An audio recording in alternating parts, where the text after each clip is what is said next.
जानवरों से भरे पूरे संसार में कुछ ही ऐसे जानवर होते हैं जिनको इंसान अपने घरों में पालता है। दुनिया में मौजूद हर जानवर को हम अपने घरों में नहीं पाल सकते क्योंकि इनके खाने से लेकर रहन सहन से सुरक्षा जैसी ऐसी कई समस्याएं हैं जिन्हें हम पूरी तरीके से नहीं संभाल सकते।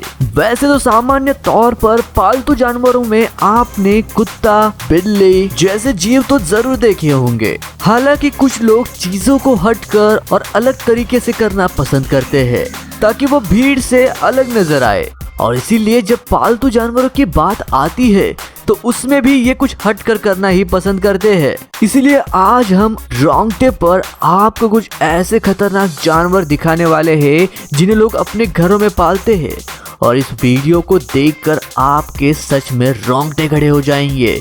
तो इसलिए इस वीडियो को पूरा अंत तक जरूर देखिएगा क्योंकि ये वीडियो काफी इंटरेस्टिंग होने वाली है। नंबर 1 पर आता है भेड़िया। आपने शायद हॉलीवुड मूवी अल्फा जो कि 2018 में रिलीज हुई थी उसे जरूर देखा होगा, जिसमें भेड़िए और इंसान की दोस्ती का एक नायाब पहलू दिखाया गया जिसमें वो एक दूसरे की मदद करके जान पर खेल जाते हैं। लेकिन ये मुझे पूरी उम्मीद है कि जब बात हकीकत की आती है तो शायद ही ऐसा कुछ होगा। रूस की इवान पेशे से एक शिकारी है। एक दिन उन्हें शिकार के दौरान भेड़िए के 2 बच्चे मिले जो कि कड़क बर्फ में बिना अपनी माँ के प्रोटेक्शन के बिना जरूर शिकार होने वाले थे। इसीलिए वो दोनों को अपने घर पर ले आए, लेकिन दोनों को पालना मुश्किल था। जिसके बाद एक भेड़िए को इन्होंने अपने दोस्त को दे दिया और एक ही को पालने का फैसला किया, और तभी से इस भेड़िए और इंसान की दोस्ती की एक लंबी कहानी शुरू हो गई। घर लाने के पहली रात में ही इवान का भेड़िया उसे काटने के लिए दौड़ा, लेकिन इवान ने उसके कान के पीछे एक जोरदार थप्पड़ लगा दिया और उसके बाद से उस भेड़िए ने फिर से इवान को कभी काटा ही नहीं। जिसके बाद इस भेड़िए को एक बात तो पता चल गई कि घर का असली मालिक कौन है। सिरी लगभग 2 साल की है और वो एक छोटे से अपार्टमेंट में दूसरे 2 कुत्तों के साथ रहती है।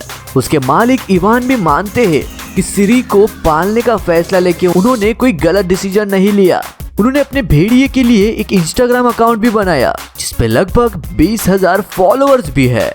हालांकि वो लोगों को भेड़िए को पालतू जानवर बनाने की कभी सलाह नहीं देते क्योंकि भेड़ियों को बाहर रहना ज्यादा पसंद है, इसीलिए उन्हें काफी देर तक बाहर घुमाना भी पड़ता है। इसी दौरान जंगली जानवर को पहली नजर में पालना बहुत अच्छा लगता है, लेकिन ये जितना आसान दिखता है उतना होता नहीं है। ये एक बहुत कठिन काम होता है। पशु व्यवहार रिसर्चर इन जानवरों को अपने घर पर पालतू जानवर रखने के सख्त खिलाफ है, और शायद यही कारण है कि भेड़िए 10,000 साल से जंगली जानवर के तौर पर रहे हैं, ना कि इंसानों के पालतू जानवरों के तौर पर, और इसी के कारण वो कभी भी हिंसक रवैया अपना सकते हैं। लेकिन इवान का मानना है कि सिरी एक एक्सेप्शन है। नंबर 2 पर आता है हाइना। यदि आपने डिस्कवरी चैनल पर कभी हाइना की डॉक्यूमेंट्री देखी है तो आपको ये बात तो पता होगी कि हाइना बिल्कुल भी फ्रेंडली होते ही नहीं है। ये इतने निडर और बेपरवाह होते हैं, यहाँ तक कि शेर भी इनसे लड़ने की जगह उनसे दूर भागना प्रेफर करता है। इन्हें पालतू बनाना तो और भी हार्ड होता है। शोधकर्ता डेविड रिचर्डसन ने इन हाइना के व्यवहार को स्टडी करते हुए 15 साल गुजारे हैं। कुछ खरोचों और चोटों के बावजूद वो हाइना के साथ मजबूत संबंध बनाने में सक्सेसफुल रहे हैं। रिचर्ड के अनुसार हाइना के समूह ने उन्हें अपने परिवार के तौर पर इसीलिए एक्सेप्ट किया क्योंकि वो सही इशारों से ये साबित करने में सफल रहे कि वही उस ग्रुप के बॉस है। क्योंकि रिचर्ड पहले से ही जानते थे कि जानवर इंसानों का सम्मान तब तक नहीं करते जब तक वो ये नहीं जानते कि आखिर बॉस कौन है। नाइजीरिया में ऐसे ही एक लोगों का समूह है जो कि ऐसे ही जानवरों को पालतू बनाने में और उन्हें नियंत्रित करने में सक्षम है, और इसी कारण की वजह से वो इन्हें जंजीरों से बांध कर रखते हैं और वो किसी को काटे ना, इसलिए उनके मुंह पर कपड़ा बांध कर रखते हैं। उनका ये कहना है कि जानवर इस प्रोसेस का मजा लेते हैं। उनका तो ये भी कहना है कि हाइना अपने ट्रेनर को गले लगाते हैं, और तो और इनके ट्रेनर इन हाइनाओं के ऊपर बैठकर घूमते भी है जैसे कि वो कोई घोड़ा हो। दोस्तों ये नाइजीरियन लोग अपना हर रोज का गुजारा करने के लिए इन्हें जंगल से उठा कर लाते हैं और फिर शहरों में जाकर इन हाइनाओं का खेल दिखाकर पैसे इकट्ठा करते हैं। इसमें खतरनाक बबून्स और सांप भी मौजूद है। लेकिन आपको क्या लगता है, क्या इन्हें इस तरह बांध कर रखना और इन्हें अपने मतलब के लिए इस्तेमाल करना सही है? ये हमें कमेंट करके जरूर बताइएगा। अब अगले नंबर पर आता है शेर। क्या आपको लगता है कि जंगल का राजा, सबसे बड़ा शिकारी इंसानों का दोस्त हो सकता है? सुनने में ही ये किसी पागलपंती जैसा सुनाई देता है, जैसे कि हम खुद शेरों को बोल रहे हैं कि आओ हमारे ऊपर भोजन कर लो। लेकिन ऐसे एक दो मामले नहीं, कई सारे ऐसे लोग हैं जिन्होंने इन्हें पालतू बनाकर इन्हें अपने अंडर कंट्रोल रखा है, चाहे फिर वो कोई अमीर व्यक्ति हो या फिर इनके ऊपर रिसर्च करने वाले डेविड रिचर्डसन। लेकिन आज हम आपको लेके चलेंगे पड़ोसी देश पाकिस्तान के अंदर, जहां आंकड़ों की माने तो 2 करोड़ वाली आबादी के कराची के अंदर 300 शेर मौजूद है, जहां पर हाई टेम्परेचर वाली जगहों पर इन्हें पिंजरों के अंदर बंद करके रखा गया है। ये पिंजरे फार्म हाउस या फिर घरों के छतों पर बनाए गए हैं। ऐसे ही 2 भाई भी हैं जिनका नाम है हमजान और हुसैन। इन्होंने सिम्बा नाम के अफ्रीकी शेर को तब से पाला हुआ है जब वो सिर्फ 2 सप्ताह का था। इनका जन्म भी इनके फार्म हाउस पर ही हुआ था। जब इनकी माँ ने इन्हें खाना खिलाना पिलाना बंद कर दिया था तब वो इसे अपने घर पर ले आए। इनकी बॉन्डिंग भी काफी अच्छी है। इन्हें कराची में एक कार में एक साथ घूमते हुए देखा जा सकता है। इनके हिसाब से यदि कोई अनजान शख्स इन्हें देखकर शांत खड़ा होगा तो ठीक है, लेकिन यदि कोई उन्हें देखकर भागने की कोशिश करेगा तो सिम्बा उन पर हमला कर सकता है। ये एक दिन में 5 किलो तक मांस खा सकता है, लेकिन इसे चिकन खाना बिल्कुल भी पसंद नहीं है।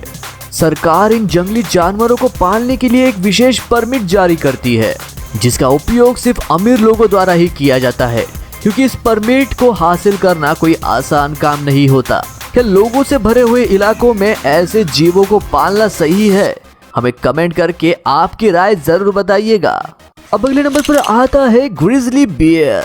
इस भालू को अमेरिकन ब्राउन बियर या ग्रिजली बियर के नाम से भी जाना जाता है। ज्यादातर लोग इस भारी भरकम बड़े ग्रिजली बियर से डरते हैं और ये लाजमी भी है, लेकिन किसी ग्रिजली बियर को पालतू जानवर बनाने का ख्याल शायद ही किसी के दिमाग में आएगा। लेकिन केसी एंडरसन, जो कि एक सेंचुरी के संस्थापक है, उन्होंने इस सार्वजनिक राय को खारिज कर दिया। एंडरसन के पास एक पालतू ग्रिजली बियर है जिसका नाम बूट्स है, जो कि एंडरसन के चारों ओर उछलता कूदता रहता है और एंडरसन का कहना भी मानता है। एंडरसन का मानना है कि बूट्स के विशालकाय आकार होने के बावजूद भी वो एंडरसन के साथ अच्छा तालमेल बनाए रखता है। वो उन्हें गले लगाता है और भावनात्मक रूप से उनके साथ काफी अच्छे से जुड़ा हुआ है। कुछ लोगों का ये मानना है कि भालू इंसानों की तरह ही भावनाएं रखते हैं और शायद इसी के कारण एंडरसन और उनका पालतू भालू इतने अच्छे संबंध बना पाए हैं। एंडरसन ने ब्रूट्स को बचपन से ही पाला है, जब इनकी माँ इन्हें छोड़कर चली गई थी। यहाँ तक कि एंडरसन की शादी में ब्रूट्स बेस्ट मैन भी बना था। दोस्तों अगले नंबर पर आता है चीता। यूट्यूब पर इस वीडियो ने लोगों का ध्यान तब खींचा जब 2 छोटे बच्चे 2 चीताओं के साथ कुछ ऐसे खेल रहे हैं जैसे कि वो कोई डॉल हो। इन 2 बच्चों के माता पिता एक पशु विशेषज्ञ है, जहाँ पर ये जानवरों का निरीक्षण करते हैं। आमतौर पर चीताओं में 9 बच्चों में से सिर्फ 2 बच्चे ही जिंदा बच पाते हैं, क्योंकि सभी बच्चों को दूध पिलाना माँ के लिए काफी मुश्किल हो पाता है। इसीलिए जब इस व्यक्ति को एक माँ द्वारा 4 बच्चों को जन्म देने की खबर मिली तो उसने उनमें से 2 को बचाने का फैसला किया। उसने इन दोनों का नाम वाकू और स्काइला रखा। इन बच्चों को घर लाने के बाद बच्चे और चीता काफी अच्छे दोस्त बन गए। ये छोटी सी कहानी 2013 में सार्वजनिक हो गई। तब चीता कुछ साल ही बड़े हुए थे और इस उम्र में ही चीता शिकार करना सीखते हैं और कुछ दिनों बाद ही फिर इन चीताओं को जंगल में आजाद कर दिया गया, क्योंकि इन बच्चों के माता पिता का यह मानना था कि इन चीताओं को कुछ हद तक ही अपने घर पर रखा जा सकता है, जिसके बाद उन्हें उनके नेचुरल हैबिटेट में छोड़ना ही सही निश्चय होगा। दोस्तों आज के वीडियो में बस इतना ही। आपको इनमें से कौन सा पालतू जानवर सबसे अजीब लगा, ये हमें कमेंट करके जरूर बताइएगा। मैं मिलता हूँ आपको ऐसे ही और एक रोंगटे खड़े कर देने वाले वीडियो के साथ। तब तक के लिए नमस्कार।